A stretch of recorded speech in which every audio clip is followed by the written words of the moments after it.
Good morning. As a reminder, video recording is not permitted in the interview room. A recording courtesy of Hammond Communications will be available as soon as this news conference is complete at ncaa.com/media. Good afternoon, and please welcome Florida State Seminoles head coach Sue Semrau and student athletes Shakayla Thomas, Ivey Slaughter, Leticia Romero, Brittany Brown, and Amani Wright. The Seminoles defeated Oregon State 66-53 to advance to their third Elite Eight in program history. The Seminoles will now face South Carolina tomorrow at 6 p.m. Pacific. First, we'll have an opening statement from Coach Semrau. Then we'll open up for your questions for our student athletes. Coach? We're excited to be here, and it's a nice ACC-SEC matchup here out west, and have a lot of respect for South Carolina and the job that they do, and we're looking forward to the matchup. All right, questions for our student athletes only. If you can direct your questions directly to a student athlete, that's greatly appreciated. And remember, name and media outlet before each question for our transcribers. Jordan Culver with the Tallahassee Democrat. For Shakayla, what do you remember? What do you remember from that South Carolina matchup? It was your freshman year, team playing in its second Elite Eight. How tough was that game, and just how much are you looking forward to the rematch tomorrow? It was a great matchup. I remember them coming out, and it was a great game. We started off a little slow, but as we picked up, it became like a really intense game. This matchup is, to me, it's gonna help us redeem ourselves. Like this is what I've personally been looking forward to for the longest. So I'm excited. Jane. Hi, ladies. Janie McCauley from Associated Press. Brittany, we talked a little bit with everybody last night about defense, but South Carolina had hit 10 of 16 threes yesterday, and your defense was able to take that away from Oregon State. How much is that going to kind of factor in tomorrow in terms of kind of doing what you did yesterday to take players out of the perimeter game? It's a big factor, but it's just something, that's just what we do. That's been our bread and butter all year. Our biggest difference maker and why we're here today is because of our defending and rebounding ability. So that's just what we're going to hone into again. That's with every opponent that we play. But as we talked, even with Oregon State, it's a team effort. It's a collective effort from everyone on the team, from our guards to our posts. And a lot of people think that, just because you're guarding on the perimeter, that it's just the guards' responsibility. But it comes a lot from, our posts and hedging and things like that. So it'll be a team effort, but we'll just, continue to do what we've been doing all season. Bob, and then Mike. Thank you. Bob Heifel from The Record in Stockton. Leticia, and Coach, correct me if this is incorrect, but I came across a note saying that in the first 42 years of this program, Florida State had never had a team hold opponents to 60 points or less over a course of a season, but in the last 2 or 3 years, you all have been able to do that. Does that sound close to the? Yeah, that sounds like a Steve Stone stat if I've ever heard one. Okay, great. Yeah, Steve, way to go. But Leticia, can you talk about the commitment to defense that this team in particular, but this program in general, has made in the last 3 years? I think it's part of us. It's part of our game. It's something that we've been working on since preseason. There are a lot of teams that can score. So if you want to make it to the top, I think you have to have a really good defense. And I think we have great defenders here, starting with Brittany and Ivey. I think they are our team leaders in defense, and that gives us a lot of energy, just seeing them, how they fight, they defend, they help each other. It's just a team effort, like she said, but I'm really confident about our defense, and that's what's going to take us to the next level. Mike, and then Seminoles. Mike Clockey from The Record in Stockton. Another follow-up defensive question for Ivey.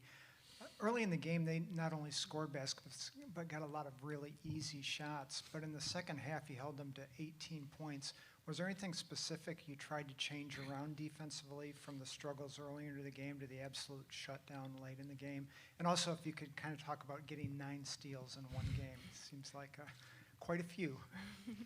I think we just picked up our defensive intensity in the second half. I think in the first half we kind of played a little timid, and we had like a lot of jitters, I believe, in the first half. But I think just coming out in the second half, we knew that we had to fight, and we knew we had to get defensive stops, because once we play great defense, it dictates our offense. And for the steals, I think I just tried to play my best defense, and I think the ball just kind of fell in my hands. So.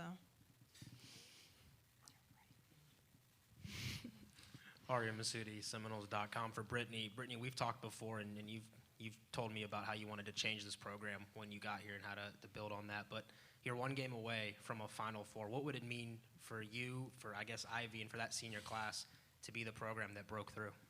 I mean, that's just the culture here at Florida State. Even those that, we're big on honor and legacy and honoring those that came before us. They set this path for us, and we basically just, kind of carried it on. But I think it'd be really special for our seniors. But it's just this group, period. All these girls, if we make it to the final, we win, and make it to the Final Four. That'll be something that Florida State's never done in program history. So it'll be something that we always remember as a group. So I'm excited for it. Jordan? Jordan Culver, Tallahassee Democrat. Letty, the first quarter of each NCAA tournament game, you guys only scored 12 points in each first quarter. What's been going on with these slow starts, and what is Sue saying to you guys to snap you out of it and get you back to where you can play strong offense? I don't know what's going on. Like, if I knew, I think it wouldn't happen. But honestly, I think we just start really slow because I don't know if it's confidence or we don't know how the game is gonna be, and we need something at the beginning to to start playing our game. But what Kosu is telling us is to come grab the game, come just attack them, be aggressive, and not wait or hold back or wait for them to make mistakes. We gotta make them make mistakes. So that's gonna be our biggest focus too, on starting the game well against these teams. Any other questions for our student athletes? Ladies, thank you. Good luck tomorrow.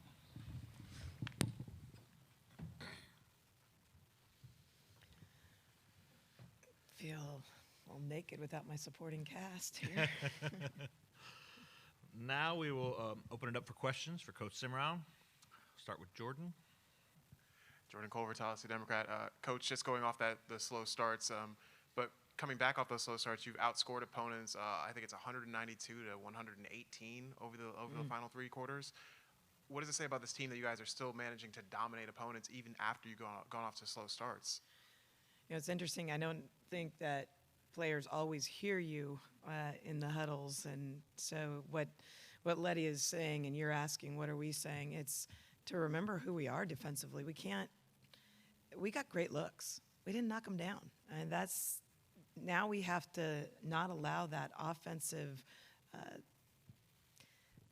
It's efficiency, but we haven't gotten productivity affect our defensive end of the floor, and I don't know what that's been, because we were exactly opposite the beginning of the year. We would come out really strong. So I don't think it's necessarily a habit. I don't think it has anything to do. I think it's a big stage, and we hadn't played in a week, so that's part of it as well. Get the mic. And so just to follow up on what's being said in huddles and stuff, at one point I looked over and I saw it looked like Letty was leading the huddle. How good is it for you as a coach to see that players are taking responsibility for what's happening out on the floor? Yeah, and that's something that we've worked really hard to develop, and as coaches we stay away. I mean, we've got a 2-minute, 45-second timeout, so if your players are just sitting there waiting for you and you walk in with 2 minutes or 2:30 to talk, they're only going to hear the last bit anyway. So that communication that they've developed and the confidence to hold one another accountable, to give instruction and to receive instruction and to respond to each other, we've worked really hard at that, and that's a big difference in our huddles right now. Mike. Mike Clockey from the Record in Stockton. Coach, there's a lot of communities around the country that have held Sweet 16s for either men's or women's, but Stockton is obviously something new for this community. I wonder if you could kind of reflect on the days you've been here and how things have gone. Yeah, no, it's Stockton's done a tremendous job, and I didn't know what the crowd would look like yesterday. With 3 teams from the East Coast that were here, and it was a tremendous crowd. There were people that came down from Sacramento, up from San Francisco, here in the local area. It was really impressive that we had that kind of atmosphere for an NCAA women's game.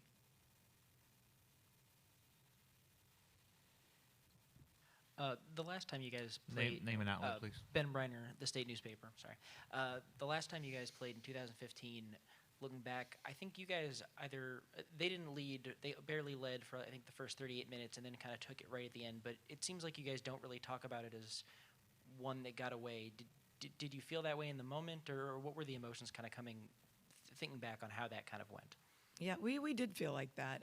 I remember it was 3 possessions, and Tiffany Mitchell hitting that one in the corner that was a dagger for us, and it was disappointing. And at the same time, there was a lot of growth in those young ladies and in our program as a result.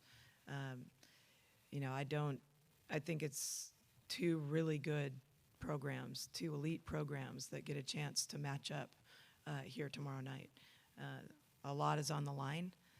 But more importantly, these 2 programs and how solid they've become, and the young women that are being produced from these programs, I think that's what's so important. And possession or 2 here or there, there's a lot bigger things in life.